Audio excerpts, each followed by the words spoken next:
America ने Venezuela के राष्ट्रपति निकोलस मादुरो और उनकी पत्नी सीलिया फ्लोरेस की गिरफ्तारी कर पूरी दुनिया को हिला दिया है। इस कदम ने वैश्विक स्तर पर तहलका मचा दिया है और अनेक सवाल खड़े कर दिए हैं।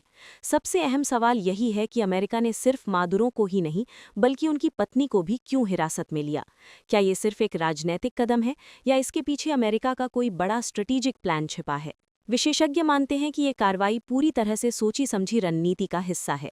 फ्लोरेस को पकड़ने के पीछे 3 मुख्य कारण सामने आए हैं। पहला ये कि सीलिया फ्लोरेस वेनेजुएला में लेडी मैकबेथ के नाम से जानी जाती हैं। एक टीवी स्टार से लेकर सत्ता की चोटी तक पहुंचने वाली फ्लोरेस को देश की राजनीति में बेहद तेज और प्रभावशाली माना जाता है। विशेषज्ञों का मानना है कि मादुरो के फैसलों के पीछे अक्सर फ्लोरेस का ही दिमाग होता है। अमेरिका ने उन्हें गिरफ्तार इसलिए किया क्योंकि मादुरो के अनुपस्थित रहने पर वो राजनैतिक समर्थन जुटाकर सत्ता में वापसी कर सकती थी।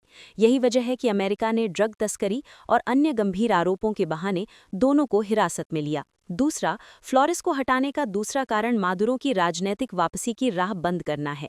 अमेरिकी और अंतर्राष्ट्रीय विशेषज्ञ मानते हैं कि अगर फ्लोरेस को वेनेजुएला में छोड़ दिया जाता तो वो किसी वैकल्पिक नेता के रूप में उभर सकती थीं और सेना या जनता को अपने पक्ष में खड़ा कर सकती थीं।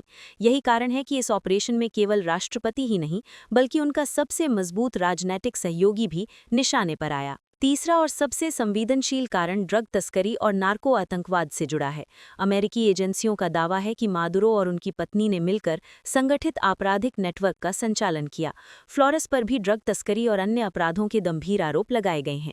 विशेषज्ञों का कहना है कि इससे अमेरिका ये संदेश देना चाहता है कि वो वेनेजुएला में चाविस्मो राजनीतिक मशीनरी को जड़ से खत्म करने के लिए गंभीर है। मादुरो दंपति को न्यूयॉर्क के ब्रुकलिन स्थित मेट्रोपॉलिटन डिटेंशन सेंटर में रखा गया है।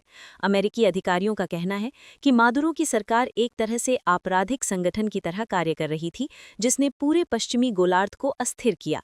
अमेरिका ने संकेत दिए हैं कि वेनेजुएला में कुछ समय के लिए प्रत्यक्ष नियंत्रण की योजना है, जिसमें राष्ट्रीय सुरक्षा, तेल भंडार की सुरक्षा और प्रवासन संकट जैसे तर्क सामने आए हैं। इस कार्रवाई ने वैश्विक स्तर पर भी विवाद बढ़ा दिया है। रूस और चीन ने अमेरिकी कदम की कड़ी निंदा की है, जबकि संयुक्त राष्ट्र सुरक्षा परिषद में इस मुद्दे पर चर्चा की संभावना जताई गई है। अमेरिका का कहना है कि ये ऑपरेशन केवल मादुरो को निशाना नहीं बनाता, बल्कि पूरे चाविस्मो राजनैतिक ढांचे को कमजोर करने का प्रयास है। विदेश मामलों के विशेषज्ञ मानते हैं कि फ्लोरेस की गिरफ्तारी ये संकेत देती है कि अमेरिका वेनेजुएला की राजनैतिक मशीनरी को सीधे तौर पर प्रभावित करना चाहता है। उनका मानना है कि अमेरिका मादुरो दंपति को हिरासत में रखकर देश की राजनीति में नए समीकरण बनाने की योजना बना रहा है। राजनीतिक विश्लेषक ये भी कहते हैं कि फ्लोरेस की गिरफ्तारी से ये स्पष्ट संदेश गया है कि अमेरिका केवल राष्ट्रपति को ही नहीं बल्कि उनके सबसे प्रभावशाली सहयोगियों को भी रोक सकता है।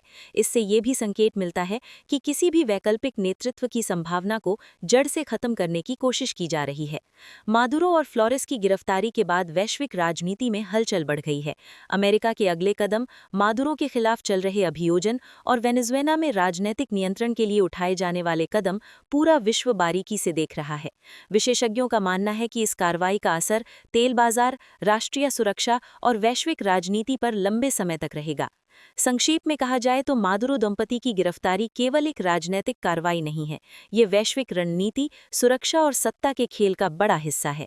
अमेरिका ने स्पष्ट कर दिया है कि वेनेजुएला की राजनीतिक मशीनरी को कमजोर करने के लिए किसी भी हद तक जा सकते हैं और फ्लोरेस की गिरफ्तारी इसके सबसे महत्वपूर्ण संकेतों में से एक है।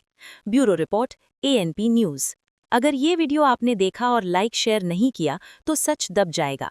लाइक करें, सब्सक्राइब करें और इस खबर को हर जागरूक इंसान तक पहुंचाइए।